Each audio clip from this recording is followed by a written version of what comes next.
You want to support Roland Martin Unfiltered? Be sure to join our Bring the Funk fan club. Every dollar that you give to us supports our daily digital show. There's only one daily digital show out here that keeps it black and keep it real as Roland Martin Unfiltered. Support the Roland Martin Unfiltered daily digital show by going to RolandMartinUnfiltered.com. Our goal is to get 20,000 of our fans contributing $50 each for the whole year. You can make this possible. RolandMartinUnfiltered.com. Bill Lester, y'all, he got to the highest point of NASCAR. On the NASCAR Craftsman Truck Series. The book is called Winning in Reverse, Defying the Odds and Achieving Dreams of the Bill Lester Story. I got a chance to actually drop a blurb for this book, folks. This is the book right here, his book. It talks about his career in NASCAR. Bill, welcome to Roland Martin Unfiltered. Pleasure, man. Good to see you again. It's been a minute since we were out there on the golf course, you know. Has been a minute, and I remember, oh my God, whether I can't remember if I was with the Dallas Weekly, it probably was the Dallas Weekly, or it was with Black America Web. I cannot remember when you were on the NASCAR Craftsman Truck Series. I remember going to Daytona, and you were driving for Dodge, and you were. That was the first time we actually got to meet, and you took a unconventional route. I mean, typically what happens with folks who become NASCAR drivers, they start young, they grow up, they join the circuit very early. You had a different rise. Explain. Yeah, man, totally different. It kind of leads to why the name of the memoir is called Winning in Reverse. Because I did it completely atypical from what most race car drivers do. Most race car drivers start out, like you were saying, at a very young age, usually in their single digit years, less than 10, in either a go-kart or a quarter midget, a very small mini race car. And then they work their way up the ladder to getting into big cars. And then they have their professional career. And by the time they're like in their 40s, usually they're retiring. My situation was completely different. I was fortunate that my father took me to a race when I was just shy of 8 years old, and that set the hook. I was mesmerized by the cars going by me at 160 miles an hour and so, but never thought it was something that I could necessarily aspire to be, because when I looked to my left and I looked to my right, nobody looked like us, right? So, but at that age, I wasn't tripping off of it, but I do recall distinctly that was the environment. But as I grew up, I got my driver's license, and I realized that not only did I have an obsession for speed, I was pretty darn good behind the wheel, because I was doing all sorts of things that I didn't condone, like racing on the streets. I was doing the Fast and the Furious before it was a movie. And somebody said, before you kill yourself or somebody else, take it to a racetrack. And so that's effectively what I did. I went through engineering school. I got a degree in electrical engineering and computer science, but it was not my passion. It was a tool. It was so that I could get myself a good paying career and go racing. And that's effectively what I did almost with my first paycheck from Hewlett-Packard company. I went and bought a race car and did extremely well. And so lo and behold, when you and I met, I had finally got an opportunity to race in NASCAR, which is something that I never had any ambition of doing when I was young. I was growing up in Northern California, and what I thought was cool was IndyCar racing or sports car racing, not NASCAR racing, not running around in a circle trying to stay off of a concrete wall. But I wanted to be where the growth of the sport was, where, the most excitement was, where the most fans were, where I could make the biggest name for myself. And that was NASCAR racing. And lo and behold, you and I met each other when I was with the Dodge program in 2002 and 2003 in the Craftsman Truck Series, is what it was called at that time. Now it's got a different name because there's a different sponsor. But I did that for a number of years, but my crowning achievement in NASCAR was being one of the few Black drivers to ever race on Sunday, which means racing in the Cup Series. The Cup Series is the top level of NASCAR. That's where you race against, the names you heard like Jeff Gordon and Dale Earnhardt and, Jimmy Johnson, guys like that. So I was able to do that. And I'm proud to say that I was one of only 4 in the last 60 years to be able to do that. So I'm few and far in between. Wendell Scott was racing in the 60s. Guy named Willie T. Ribbs was racing in the 80s. I came through in the mid 2000s, and now you guys have probably heard of Darrell Wallace Jr. or Bubba Wallace. He's out there now, and he's doing a good job out there on the circuit. You mentioned Willie T. Ribbs. You mentioned what been in NASCAR. He's also was in Indy. That's a phenomenal documentary about his story on Netflix. Uppity. Was your experience similar or different than what he had to endure? We both encountered racism out there on the circuit, but the way that he got into racing and the way that I got into racing were very different. He came about it more traditionally, such that he came about at a very young age, having the opportunity to go and race cars. He comes from a racing family. His father was also a racer. And so he actually went to Europe, which was a wonderful training ground for him to hone his skills. So he got to do it at a very young age. I didn't get to do it until I was in my 20s to begin racing. And then I didn't become a professional race car driver until I was 40 years old. That's when I became a full-time professional. I had a 15-year career in the high-tech industry at Hewlett-Packard. I was a research and development project manager, and everybody thought I was crazy to go and pursue this dream of racing. But, that's what I wanted to do with my life, and I didn't want to live a life of coulda, woulda, shoulda. And I had my wife's blessing and support, and thank goodness, because I would never have been able to do it without her. But, at 40 years of age, when most professional drivers are winding down their career, that's when my career took off. And so, yeah, Willie's, ascension and my ascension were completely different.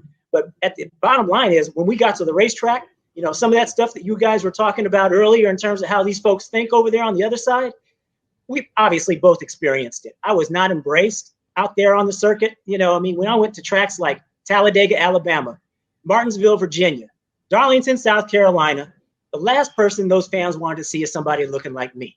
It was the point where I was getting booed on stage during driver introductions. Before the race, when you go up and you're introduced to the crowd, people were booing me. And I was like, really, seriously? But, I guess basically comes with an old, traditional redneck mindset that this is their sport. And they've been able to hold on to NASCAR because of the dollars that are required to be able to compete in it. Most people don't realize that every year you need about $18 to $22 million a year to compete for a single car. How many people in the Black community are going to stroke an $18 to $22 million check per year? Not many. So you're going to mainstream America, and corporate America is very risk averse. They do the same thing over and over. They're not going to sit there and put their neck out for somebody that doesn't look like them. So you go through all the politics of the sport, and it just burns most people out. And that's why a lot of drivers who want to be professional don't get there, because they're so discouraged and, they're so beaten down. They just become dejected and, demoralized, and they give up. I could not, and I would not take no for an answer. And even though it took me a long time to get there, I managed to. I made it. You talked about that, and it's very interesting. If folks y'all really ought to go see the documentary on Willie T. Ribbs, because he talks about how Bill Cosby put up the first $250,000 for him to race in Indy. At the time, Bill Cosby was doing Jell-O pudding, and he was doing Coca-Cola, and he had all of these major sponsors, and he thought, no brainer. All right, this guy's good. I've got all these corporate connections. And one by one, they all said no. And even Bill Cosby was stunned that these are people who he was in business with. And they were fine with Bill Cosby selling their products. They were not going to support this project of Willie T. Ribbs in Indy. And so, and another thing that people don't realize, we talk about, NASCAR and how it operates. We think about traditional teams, football teams and basketball teams and baseball teams, and you have that structure. NASCAR is different. Your teams are individuals. You don't have a city. It's not like the league awards a franchise. The reality is NASCAR is really controlled by one family. Yeah, that's right. The France family. It's independently owned and operated effectively. And so most people don't realize that either. There's no, in the stick and ball sports, there's usually players unions and things of that nature. That does not exist in professional motorsports, especially not in NASCAR. As a NASCAR driver, I was an independent contractor. I wasn't even a employee of the race team that I drove for, right? Every year I had to determine what was the best opportunity for me to be successful, whether it was being, a part of the team that I was just racing for, or whether or not, the pastures were greener by my taking my skills, my talents, my helmet, and going to another team, so there was no job security, and it was crazy. Every race team effectively was looking for drivers to bring sponsorship along with their talents. It's almost as crazy as, telling LeBron James, well, LeBron, we see that you can jump out of the gym. You got eyes in the back of your head. You can pull 3-pointers out of your rear like it's no tomorrow. Okay, now bring $22 million with you and you can play on our team. That's almost effectively what it's like in terms of a NASCAR analogy. I mean, we have to bring the resources to the team so that the team can operate. What the teams do is they provide the infrastructure. They provide all the people. They provide the equipment, the engines, the shop, the transporters, and all that stuff. But the operational budget is the responsibility, more often than not, of the race car driver. So it's about the most silly financial dynamic that you can imagine. Bubba's got this team that he's with Michael Jordan and Denny Hamlin, which I'm really excited about. But for that to take place, Bubba had to bring DoorDash, McDonald's, Dr. Pepper, Columbia Sportswear. He's got all these sponsors that he had to bring with him so that Michael Jordan and Denny Hamlin were interested in creating this team around him. That's how crazy the sport is. People think that, oh yeah, all you do is bring your helmet and you go and race. The easy part of being a professional race car driver is actually racing.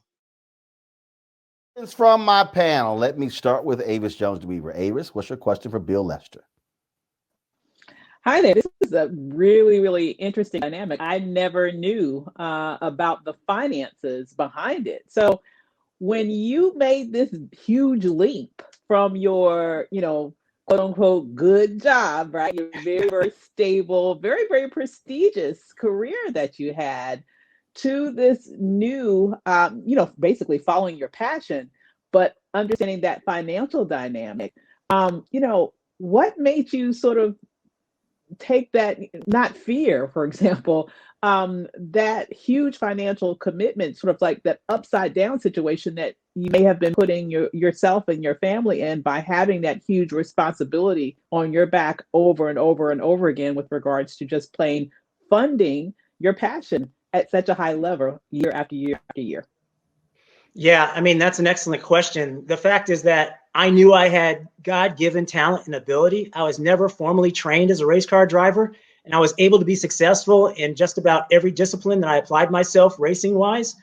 So, I had the utmost confidence in my ability. And, the other thing is that I knew that I had to get out of my comfort zone. I also knew that with great risk comes great reward. I was blazing a trail. It wasn't something I knew that was going to be easy. Most people tried to discourage me, believe it or not. Not my parents so much, but friends and maybe distant or not related, immediately related family, but distant family would say, "Well, why are you doing this? I mean, you're successful."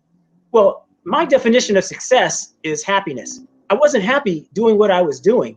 I was successful by everybody else's definition because I was making big money. I had responsibility. But I was miserable going through the 8 to 5, the Monday through Friday. I was living for the weekend. I couldn't wait to get to a racetrack and try to either race a car or talk to people that were at the track that could make some of my dreams and ambitions come together. I mean, my heart and my mind and my passion was elsewhere. It wasn't at corporate America. I could do the job, but I had no passion for it. And I just didn't want to live a life of regrets. So I knew I had one opportunity to do it.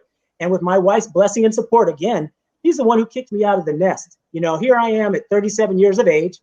And she says, "Listen, hon, one, you're not getting any younger. And two, you're not getting any easier to live with. So either make this dream a reality or say you gave it your best and it wasn't meant to be." So what we did is we gave myself a 3-year window of opportunity. I left HP at 37 years of age. And I knew that if I didn't land a professional gig by 40, I was going to have to go back to the reality of being back in the high-tech sector. But lo and behold, my ship came in, all the networking I did, all the perseverance and persistence, trying to not take no for an answer, which I didn't do, it paid off. But you're right, it was a leap of faith. There was no guarantee that I was going to be successful. So I landed on my feet, fortunately. Mustafa. Yeah, well, one is an honor to be able to talk to you. My father and my uncle both race cars locally, so it's great to see you. So cool. what advice would you give a young man or woman who's interested and following in your footsteps? What are the skills you think that they should make sure that they hone to be able to be successful? Well, I'd say the most important thing is to start at a young age. You know, the way that I did it, I probably broke the mold. I don't think that's going to happen anymore. As you know, with all sports, the athletes start younger and younger. And, you know, it's just so difficult to amass the resources that are necessary to start at a young age. Because when I say young age, we're talking about families that are spending six figures for their, 6, 7, 8-year-old, son or daughter to try to win a karting championship. And why does it cost so much? Because to win that championship, you got to get out of your own city. You're traveling, okay? And you're paying for a traveling circus, which means the cars are going on the road, the personnel is going on the road, and all that sort of thing. I mean, how many Black families are willing to drop six figures behind their, single-digit age kid to go and do it? But that would be the advice that I would have to insist upon, is that you can't start young enough. Why? Because your competition's starting that young. I'm telling you that most of the drivers that come up these days are what I call trust fund kids. Kids that come from wealth and opportunity and don't have to worry about, their families don't have to worry about where that money's coming from. They just have it. A lot of the drivers you see out there on the circuit these days, father's the CEO, mom's the CMO, vice president of marketing, whatever the case is. That's what you see by and large now. I would say that a lot of the most talented drivers are out there. That the most talented drivers are not out there because they don't have the opportunity. And it's because they don't have these doors that are open to them at a young age. So in answer to your question, you can't start early enough. And by that, you can't also start networking early enough, which means talking to those people and getting those relationships, whether it be with you or your parents, to that access to capital. That's the one thing, the biggest reason why there aren't more of us in professional racing. One is exposure. You have to be exposed to it at a young age. And two, opportunity. You got to have the opportunity to take advantage of being able to be in the game, to be in the sport. And it's so expensive. It's such a deterrent. And that's why there's so few of us that have made it. But that's the answer to your question. Start early and network your rear end off. Julian. I mean, your enthusiasm for your sport is overwhelmingly just inspirational. The thing that I heard from you that transcends sport racing was your admonition to get out of your comfort zone, which I think is something that wherever we are, we have to push. So how do you get out of your comfort zone? What would you tell young people, and not necessarily not so young people, about getting out of their comfort zone? And by the way, I appreciate you. Thank you so much. Well, getting out of your comfort zone, really, as far as I'm concerned, is a function of finding a passion. If you find a passion, something that you just can't do without, that was what racing was to me. I ate it. I slept it. It was the first thing I thought about in the morning. It was the last thing I thought about when I put my head on the pillow. I knew I wanted to race.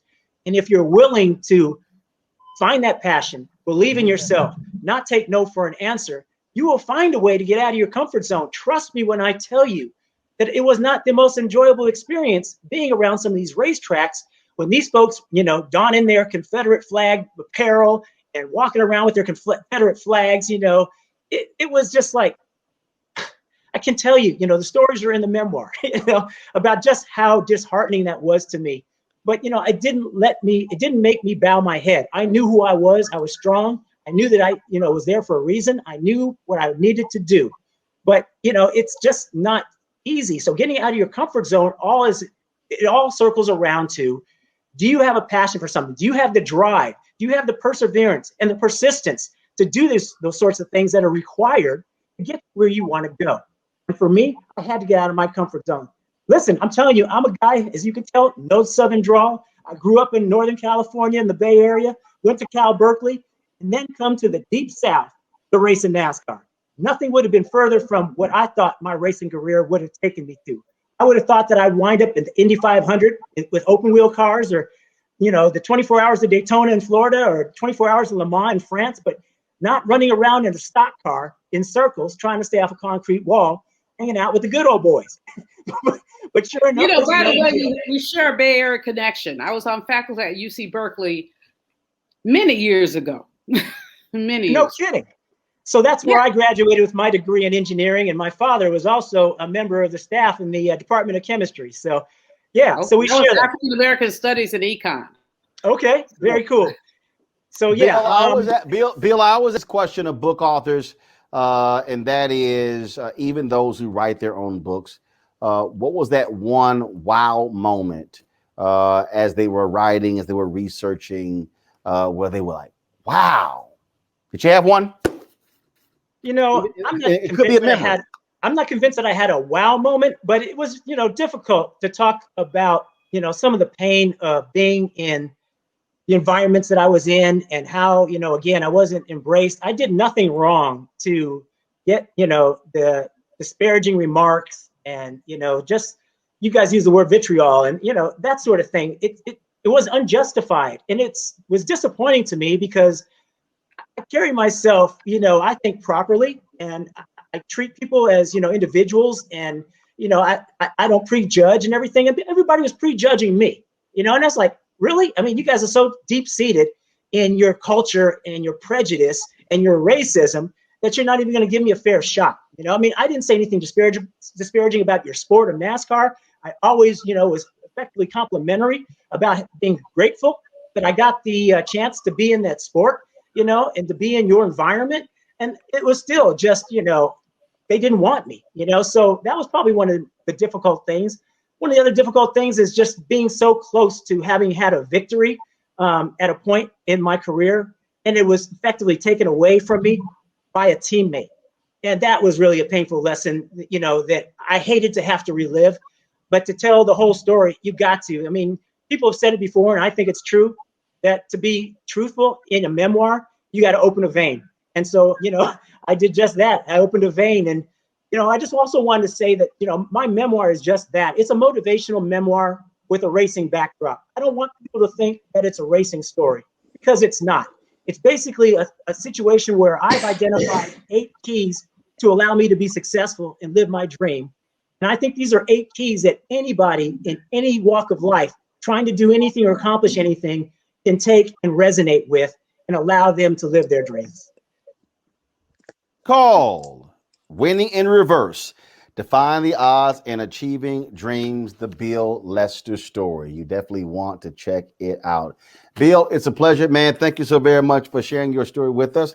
I hope folks get their copy of this. And then once we're past COVID, then you'll be able to autograph these bad boys, all the folks who get it.